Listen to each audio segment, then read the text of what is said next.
Halo guys, kembali lagi sama gua Yobel di sini. Gua pengen nge-review satu buku yang baru aja gue baca. Nah, judulnya itu Teka-teki Rumane.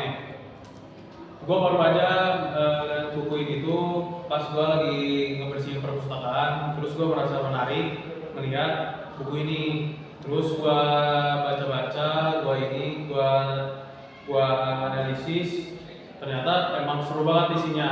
Jadi ini tuh buku yang dari Jepang, ditulis oleh seorang penulis dari Jepang bernama Ketsu.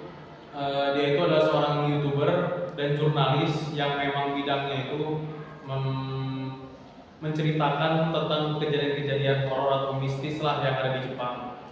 Nah, jadi ini tuh buku itu dia tulis berdasarkan kisah nyata dicampur dengan film yang pernah dia tonton. Nah, buku ini tuh menceritakan tentang seorang keluarga atau pasutri lah, pasangan suami istri yang baru aja menikah. Mereka itu sedang mencari rumah buat mereka tempati, buat mereka tinggal di pinggiran Tokyo. Nah, saat mereka mendatangi rumah tersebut, mereka itu merasa kalau mereka itu cocok dengan rumahnya karena si rumahnya kelihatan dari luar itu bagus, terus lingkungannya juga adem, bagus, pokoknya menyenangkan lah kalau dilihat dari mata itu kan. Nah, terus pas dia lihat denah rumahnya, dalam rumahnya, dia juga emang merasa belum merasa ada yang mengganjal dari si denah rumahnya itu.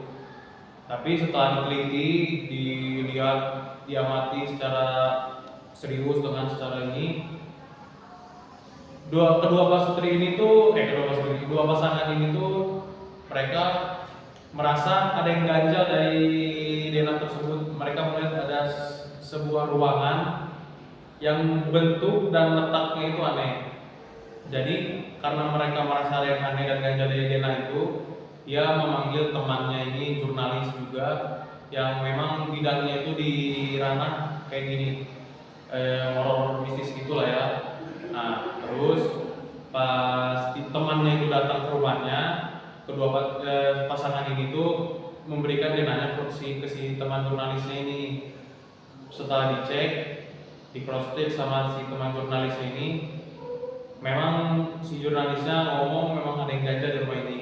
Terus si jurnalis pun keesokan harinya memulai ekspedisinya bersama tim-tim YouTube-nya, tim jurnalisnya untuk menelusuri apa aja yang ada di rumah ini dan masalah lalu yang pernah terjadi di rumah aneh ini. Setelah mereka menelusuri, mereka satu persatu menemukan sebuah fakta yang sangat kelam dan menyeramkan. Salah satu fakta yang paling seramnya itu rumah ini tuh tempat kayak pemujaan setan atau iblis gitulah. Jadi mereka tuh setiap minggunya selalu melakukan ritualnya itu ritual potong tangan kiri yang dimana untuk menyembah iblis atau setan lah. Nah, awal mulanya rumah ini tuh kosong karena si keluarga yang dulu tinggal di sini tuh gak sengaja ngelihat ayahnya, karena kan kebetulan ayahnya ya yang melakukan ritual ini. Jadi si keluarganya tuh kayak si anak sama ibunya tuh gak sengaja ngelihat ayahnya itu ada di lantai 2 di rata ke atas itulah dekat-dekat loteng. Gak sengaja ngelihat ayahnya itu kayak melakukan ritual, ngomong sendiri dikelilingi oleh lilin-lilin yang menyala sambil bertapa kan. Nah, terus mereka amati terus sampai selesai. Mereka kaget setelah ayahnya motong tangan kirinya sendiri. Si anaknya histeris teriak sambil turun dari lantai 2 ke lantai 1. Si ayahnya pun kan udah pasti ngedengar dong suara histeris teriakan anaknya. Jadi si ayahnya pun turunlah dari atas itu, dari tempat ritualnya, ke bawah anaknya. Anaknya nangis, ngadu ke ibunya juga jadi tahu. Ayahnya pun udah gak bisa nutupin lagi, terpaksa ayahnya pun mengakui semua tindakan-tindakan anehnya ini. Setelah ketahuan ini ya udah pastilah ya keluarganya gak mungkin harmonis lagi karena tindakan dan perlakuan yang si ayah ini lakukan selama berumah tangga lah. Jadi setelah itu si istri sama anaknya itu pergi meninggalkan rumahnya bersama ayahnya yang ada di dalam rumah itu. dan si ayahnya itu meninggal di dalam rumah tanpa ada orang yang tahu. Nah, setelah fakta-fakta yang terungkap itu, si jurnalis ini pun mulailah menceritakan ke pasangan yang mau membeli rumah ini itu tadi.